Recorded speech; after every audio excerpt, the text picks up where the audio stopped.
Les affaires publiques n'ont plus de secret pour lui. Les vrais enjeux. Les vraies questions. Émotionnel ou rationnel? En accord ou à l'opposé? Les rencontres de l'heure. On parle d'affaires internationales avec Stéphane Bureau. Bonjour Stéphane.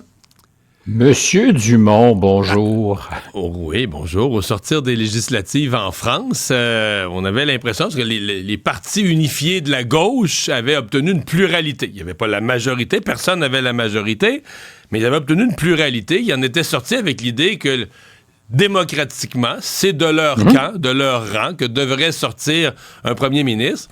Et donc, presque 7-8 semaines plus tard, même plus, M. Macron qui trouve enfin son premier ministre et qui, finalement, trouve un premier ministre qui vient du 4e parti. Michel Barnier vient du parti Les Républicains, qui a fini 4e dans ces élections avec une 40aine de sièges.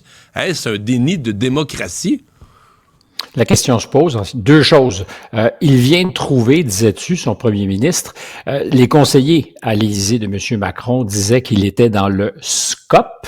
C'est leur expression, je mets les guillemets, depuis quelques semaines. Donc, peut-être qu'on avait une solution, un plan B comme Barnier depuis un certain temps. Et tu as parlé de la victoire relative du camp unifié de la gauche. Or, cette gauche est tout sauf unifié. Il y a des divergences idéologiques profondes, par exemple, entre ce qu'on appelle la France insoumise, le parti qui, à gauche, a emporté le plus grand nombre de sièges, je pense que c'est 71, associé à Jean-Luc Mélenchon, qui est dans le paysage politique depuis très longtemps, et le reste d'une gauche plus traditionnelle, qui serait peut-être centre-gauche, exactement, des gens qui ont l'habitude du pouvoir et des compromis. Et je crois que la stratégie du président Macron a été de laisser mariner entre eux ces gens de gauche pour faire émerger les contradictions et les disputes. Il y en a eu. Ceci étant dit, ils ont été assez disciplinés. Mélenchon, qui a même très clairement dit à un moment donné, moi, je suis prêt à renoncer à l'idée d'être premier ministre si on peut envoyer quelqu'un qui représente notre sensibilité à Matignon. Ils se sont beaucoup battus pour une femme qui s'appelle Castet, Lucie Castet. Ça s'est transformé davantage en casse-tête parce que ça n'a pas fonctionné.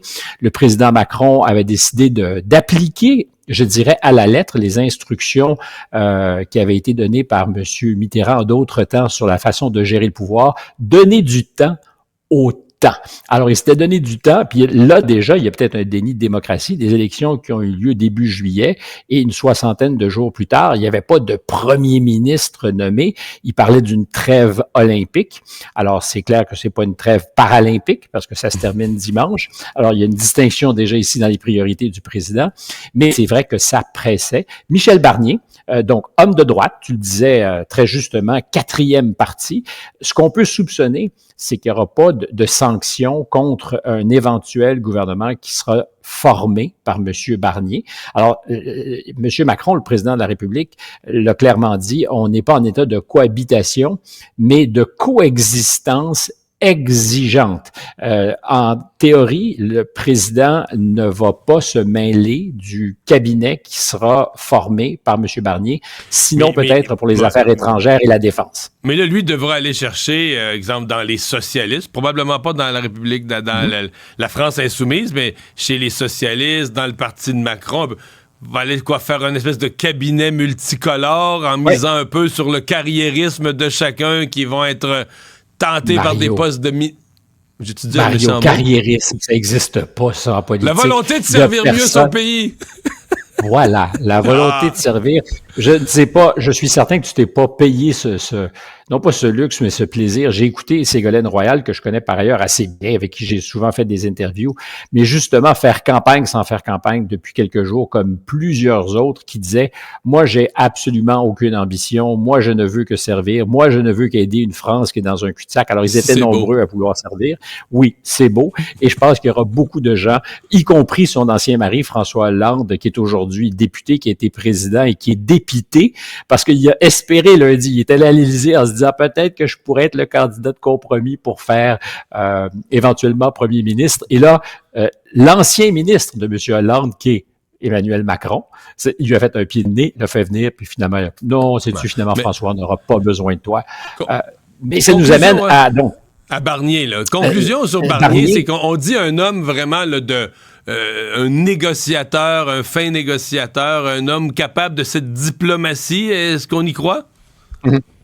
Alors, moi, je te dis mon pronostic sur Barnier, les raisons pour lesquelles il est nommé. D'abord, je reviens, il sera peut-être pas bloqué quand il va former son gouvernement, donc on doit avoir des assurances chez le Rassemblement national et ailleurs, peut-être même les socialistes, qu'on fera pas exprès pour lui casser les jambes en sortant. Mais le premier rendez-vous, et le seul en ce moment, c'est le budget. Tu me diras, c'est ennuyant, est-ce que ça devrait nous intéresser? Oui, parce que la France, c'est peut-être les prochains Grecs de l'Europe. Ils ont un déficit courant qui dépasse 150 milliards d'euros. C'est entre 5,1 et 5,3 du produit intérieur brut, qui est de l'argent pompé par le gouvernement. Il y a certains qui disent en ce moment qu'on pourrait être à 6,2 si rien n'est fait dans le prochain exercice financier. Et ça, c'est pas la dette, c'est le déficit d'un an. C'est qu'en déficit, tu fais 6% de ton PIB. En déficit sur une seule année, là, c'est gigantesque. 6% de ton activité économique est une dette. C'est comme si tu disais, hey, j'ai gagné 100 000 $, mais là-dessus, tu en as emprunté 6%. Tu es allé chercher à la banque 6 000 $ pour te faire croire que tu en as fait 100 000. C'est exactement ça que tu devras rembourser. Alors, ça, c'est un rendez-vous absolument inévitable. Ça va se passer le 1er octobre parce que c'est à ce moment-là que le budget doit être déposé. Ça fait des semaines que les exercices sont repoussés. Puis, dans le cas qui nous intéresse, les exercices, c'est des exercices de compression, de coupe franche. En France, on n'aime pas ça. Déjà, la gauche promet de manifester dans les rues samedi, justement pour le déni démocratique, attend qu'on annonce les compressions qui vont venir. Et c'est là que le négociateur dont tu parles est intéressant, parce que Michel Barnier a été 4 fois ministre de la République, mais il a été aussi commissaire en Europe, à Bruxelles. Et je pense, et c'est ça mon pronostic, que ce que va probablement faire la France, c'est de se choisir pour bouc émissaire des compressions Bruxelles. C'est-à-dire qu'on va dire qu'on doit respecter le cadre budgétaire que l'Europe impose à tous ses membres et la France risque de se retrouver dans le box des pénalités très, très, très vite avec ses mauvais chiffres. Et on pourra dire, écoutez, c'est pas nous qui imposons les décisions difficiles, ça vient de Bruxelles. Et dans de pareilles circonstances, Barnier est l'homme idéal, il connaît parfaitement le système à Bruxelles, système européen, et c'est le meilleur des moyens de faire en disant c'est pas de notre faute. C'est pas nous qui voulons sur les retraites faire des choix difficiles. C'est pas nous qui voulons réduire les budgets en matière de sécurité sociale ou autre chose. Ça nous est imposé par Bruxelles, un peu comme les Grecs l'ont vécu. Tu te fais tondre, mais tu dis c'est pas de ma faute. Je suis simplement le bras qui a le rasoir, mais au service de quelqu'un d'autre. Dans ce cas-ci, le gouvernement central, parce que ça existe, de Bruxelles, qui n'est pas un gouvernement élu par ailleurs. Hunter Biden, qui a plaidé coupable hier, donc pas de procès. On est en matière de fraude fiscale.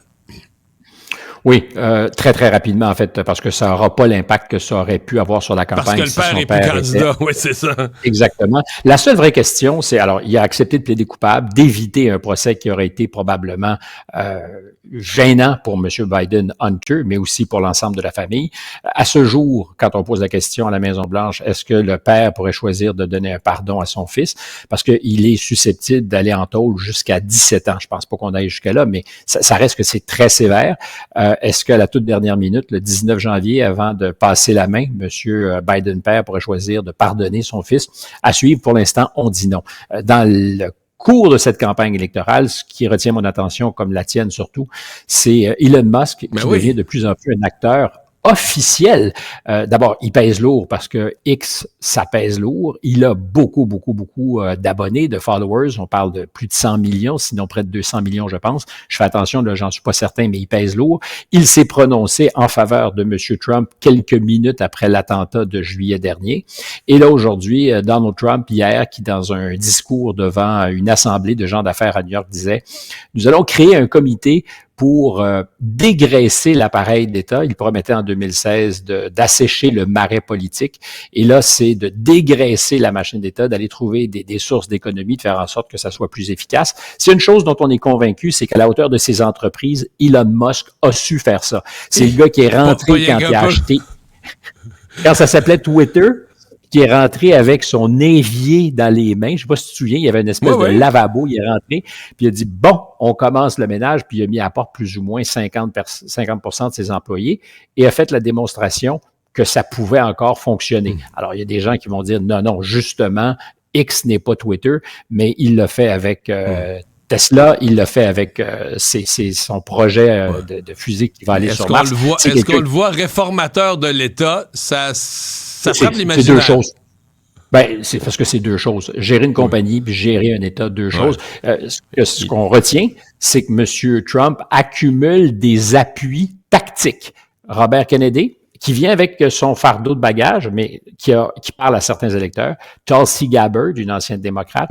Aujourd'hui, Elon Musk. C'est une manière de dire au centre, chez les indépendants, ceux qui ne sont pas historiquement associés à des partis, venez vers nous, on a de la place et on pense différemment. En conclusion, c'est assez facile à vérifier. M. Musk a 197 millions d'abonnés. C'est plus que près de 200 millions. C'est presque deux fois plus que moi. Ouais, je pense que j'en ai à peine 100 millions. Bonne fin de semaine, Stéphane. On va aller vérifier ça. Mais depuis qu'on fait de la radio ensemble, ça monte tous les jours. Ça a monté en fou. C'est bon, salut.